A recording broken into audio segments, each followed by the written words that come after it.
You've probably seen this headline before, right? A government leases a huge chunk of cheap land to some big corporation. Immediately, one side starts screaming crony capitalism, while the other promises jobs and amazing growth. So, what's really going on here? Let's get into it. Right now, the big flashpoint is this massive power project in Bhagopur, Bihar, involving the Adani Group. We're talking about a deal worth around $3 billion, and, you guessed it, it has ignited a huge political firestorm. So what is this? Is it a case of a government playing favorites, or is it actually a necessary move to kickstart the economy? So the allegations from the opposition are pretty serious. They're pointing to about 1,050 acres of land, leased out for 33 years. And get this, the lease rent is supposedly as low as a single rupee a year. Plus, they claim 1 million trees were destroyed. For them, this is a textbook case of cronyism, a sweetheart deal, plain and simple. But the government? Well, they're painting a completely different picture. Their whole defense boils down to two things: a massive $3 billion investment coming into the state and a guarantee of reliable power for Bihar. They argue this isn't favoritism at all, it's just smart economic policy that's going to bring real development. Okay, but here's the thing. If you think this whole controversy is just about this one company or this one government, you're really only seeing the tip of the iceberg. This exact story, this political playbook, it did not start today, not even close. Because when you actually dig into the history, it becomes crystal clear that leasing cheap land to big industry isn't some new scandal. It's actually a standard move, a tool that's been in the political toolbox of every major party in India for decades. So, to really understand what's happening today, we need to take a quick trip back in time. Let's see just how common this playbook really is. And wow, the pattern is just undeniable. You can trace it all the way back to the 50s and 60s with Congress governments leasing land for giant steel plants. Fast forward to the 2000s, and you've got the Congress-led UPA government doing the same thing with its special economic zones for companies like Reliance. But it wasn't just them. The Left Front in West Bengal did it for Tata. Regional parties in Tamil Nadu did it to attract car companies, which of course brings us right up to today with BJP-led governments doing the exact same thing. It literally crosses all party lines. Let's just zoom in on the Congress Party's record for a second. Back in the Nehruvian era, the very foundation of India's industrial might, plants like the Bhilai steel plant were built on land with these token leases. Then, during the UPA era, the SEZ Act basically put this practice on steroids.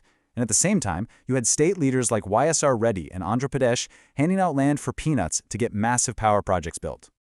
And you know, this wasn't just a game for the two big national parties. Oh no.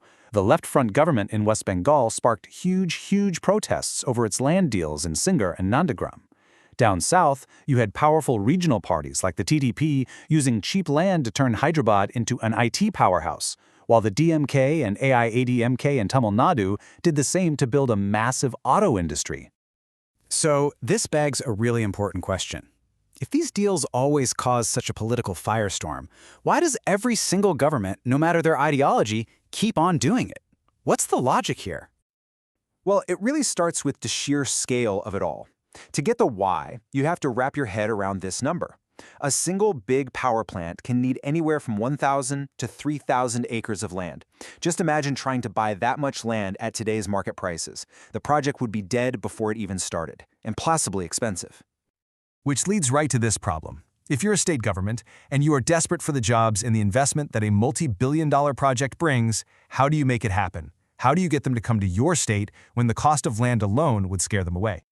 Well, the answer seems to lie in three key drivers. First, it's just industrial policy tradition. This is how India has been trying to fuel growth since the 1950s. Second, you've got this fierce competition.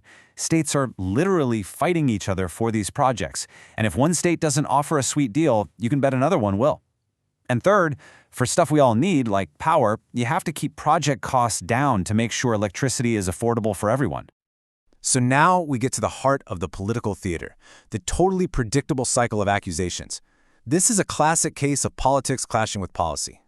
And this is where the cycle becomes so obvious it's almost funny. When a party is in power, they defend these land deals to the hilt. They say it's a crucial tool for creating jobs, for progress, but the moment that same party is kicked out of office and is in the opposition, the tune changes completely. The exact same policy is suddenly a land scam and crony capitalism. I mean, you can see it playing out right now. The Congress Party today will staunchly defend the land deals it made when it was in power, but it's fiercely attacking the BJP's deals now. And on the flip side, the BJP, which used to call those exact same Congress deals land scams, is now defending its own nearly identical land deals. It's like a political revolving door of hypocrisy.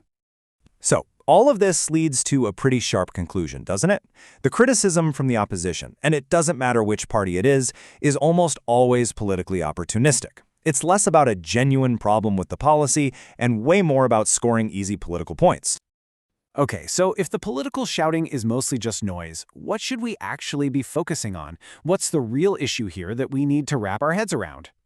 The real issue isn't one bad deal or one bad party. It's a set of flaws baked right into the system. You have a genuine economic need. These huge projects just won't happen without cheap land. Then you have powerful political incentives. Governments get reelected by showing voters they're bringing in money and jobs. But the biggest flaw of all? A weak rulebook. India just doesn't have a clear, transparent, national policy for how this is all supposed to be done. And that leaves us with one final big question to chew on. We see all these headlines about land scams and crony capitalism. But maybe, just maybe, the real scandal isn't the individual deals themselves. Perhaps the real scandal is the fact that for decades, across all political parties, no one has managed to create a clear, fair, and transparent national policy that could stop this cycle of controversy once and for all. What do you think?